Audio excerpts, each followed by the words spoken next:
10 రోజుల్లో కేరళలో అసెంబ్లీ ఎన్నికలు జరగనున్నాయి. దీంతో ఆయా పార్టీలు ప్రచారంలో మరింత స్పీడ్ పెంచాయి. ఇప్పటికే ఓటర్లను ప్రసన్నం చేసుకునేందుకు నాయకులు విపరీతంగా ప్రచారం చేస్తున్నారు.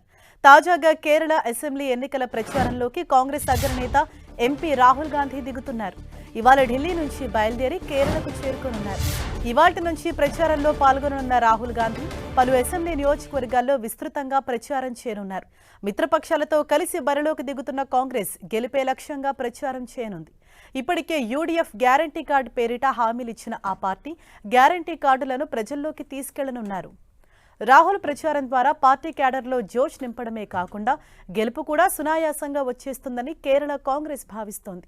అటు తెలంగాణ నుంచి స్టార్ క్యాంపెయినర్ల లిస్టులో రేవంత్ రెడ్డి ఉన్నారు. ఇప్పటికే రేవంత్ ప్రచారం నిర్వహించాల్సి ఉండగా మధ్యలో వాయిదా పడింది.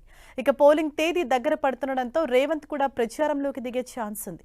ఇప్పటికే కేరళలో గెలుపు వ్యూహాలపై అధ్యక్షుడు ఖర్గే, ఎంపీ కేసీ వేణుగోపాల్ సుదీర్ఘంగా చర్చించారు.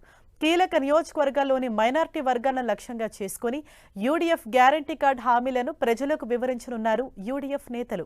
ఏప్రిల్ 9న కేరళ ఎన్నికలు జరగనుండగా మే 4న ఓట్ల లెక్కింపు ఉండనుంది.